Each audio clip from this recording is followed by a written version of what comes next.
Shabbat Shalom, my friends, asking for your understanding. I would like to dedicate the next 10 minutes of our Torah study to the memory of Rabbi Richard Dick Hirsch, who passed away this week. Dick really was one of the Gedolei Hador, one of the giants of 20th century Jewry. As Rabbi John Rosoff wrote this week, credit Rabbi Hirsch with instilling strength in the reform movement in Israel and around the world, with building significant reform institutions both in the United States and Israel, and with inspiring thousands of people over his more than 7 decades of Jewish and Zionist activism. So, what did Rabbi Hirsch achieve? He brought the reform movement to affiliate with the Jewish Agency for Israel, with the World Zionist Organization, with the Jewish National Fund, and to root world reform Judaism in the soil of the Jewish people and in the soul of the Jewish people. Dick was my friend, my mentor, my inspiration. We both were from Cleveland. Yehi Zichro Baruch. His memory will be a source of blessings for many decades to come. Okay, our Sedra is KI TEITZAI, Deuteronomy 21:10 and following. 74 mitzvot, 74 commandments out of the traditional total of 613 are to be found in our Sedra. 12% of all of the foundational laws of Jewish life are right here. Here is where we can find the building blocks of normative Jewish ethics, such as don't desecrate a dead body, don't allow any preferential love for one member of the family to rip your family apart. It tells how a Jewish divorce is to be carried out. Don't return a runaway slave. Don't mistreat your employees. Don't cheat in business. Protect your property from anything that could cause injury to others. There are rules to warfare. Observe them scrupulously. And then there is the mitzvah that states, if parents discover that they have a ben sorer and moreh, a stubborn and rebellious child, then that child is to be taken to the gates of the city where the court sits. And that child is to be judged. If found guilty, the child ben sorer moreh is to be stoned to death.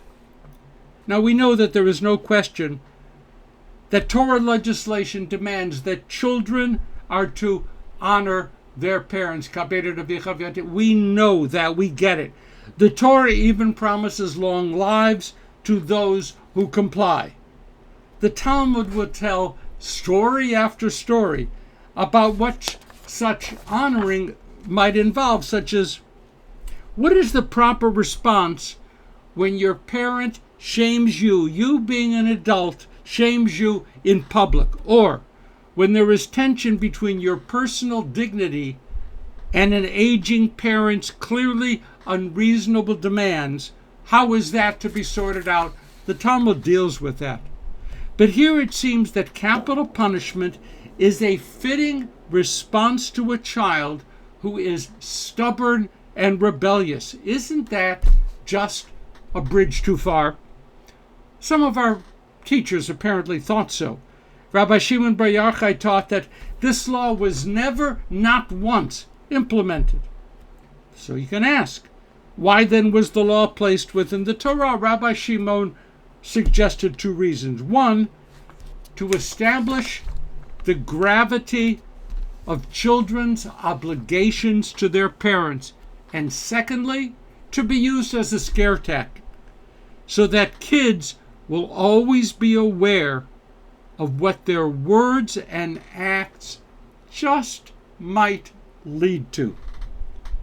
Humiliating one's parents publicly is therefore portrayed as akin to a capital crime, even though it is unlikely that parents would actually seek such a drastic remedy, even though they could. As with capital punishment itself, some rabbis twist and turn to create barriers against any court ever applying such a devastating sentence. If the mother and father are not of one mind, there's no case. If one parent is deceased, there is no case. The law can only be applied during the first 3 months of however we determine the child's adulthood. The mitzvah is therefore rendered moot. Do you remember that great Tom Cruise movie, The Minority Report? The premise of that movie is that sometime in the future, the police can know in advance what a crime that a person is about to commit will be. That person can then be preemptively arrested and removed from society. Pre-emptive punishment. Some of our rabbis taught that not only was this law about a ben sorer moreh, stubborn rebellious child, actually applied, but that it was done because the rabbis, the courts, knew that if A and B behavior is occurring now, then even more horrible crimes will be committed by that kid in the future. Preemptive punishment, therefore, according to these rabbis, serves as a deterrence. Rabbi Jonathan Sachs pointed out that according to Jeremy Bentham's utilitarian ethics, punishments can properly be carried out even if they are disproportionate to the crime, so long as that punishment will be an effective deterrent to others. Punish hard and fast now so that society in general will benefit in the long term. Quite utilitarian. The Midrash pushes back on this wisdom of what will be by reminding us of this tale. When Abraham and Sarah drove Hagar and her son Ishmael out of the camp to die in the wilderness, God intervened to save Ishmael. The angels complained. The descendants of Ishmael were to be the oppressors of the Jews. Let Ishmael die. The Midrash continues, God reprimanded the angels by saying, I will judge only as a person is at the moment of judgment, not on what he will be sometime in the future. Cross out deterrence. But this beautiful piece of wisdom didn't stop Nachmanides, Ramban, from teaching a hear and fear approach. Let all children know about the dire consequences that will flow from habitual bad behavior, Nachmanides taught. Let them hear and let them be guided by fear in terms of their behavior. All right, I get the point of what Torah is trying to teach here. But I totally reject the premises upon which this law is too often understood. There is scant evidence to indicate that hear and fear is a healthy way to encourage moral and ethical behavior. The threat of draconian punishment does not build individuals who knowingly and freely choose behaviors that affirm the value of human life, that affirm how moral choices can help us become healers of society, and that make us into natural partners of all of those who would see us as partners of God in advancing the ongoing creation of our world. All of that is what a morality-based education is designed to achieve.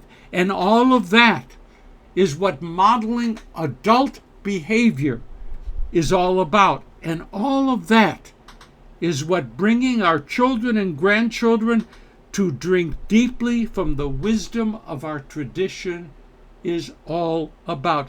74 mitzvot in our Sedra, 12% of the 613, but nothing here removes from us the obligation to study, to consider, and then to shape our own lives and the lives of our children in the light of Torah.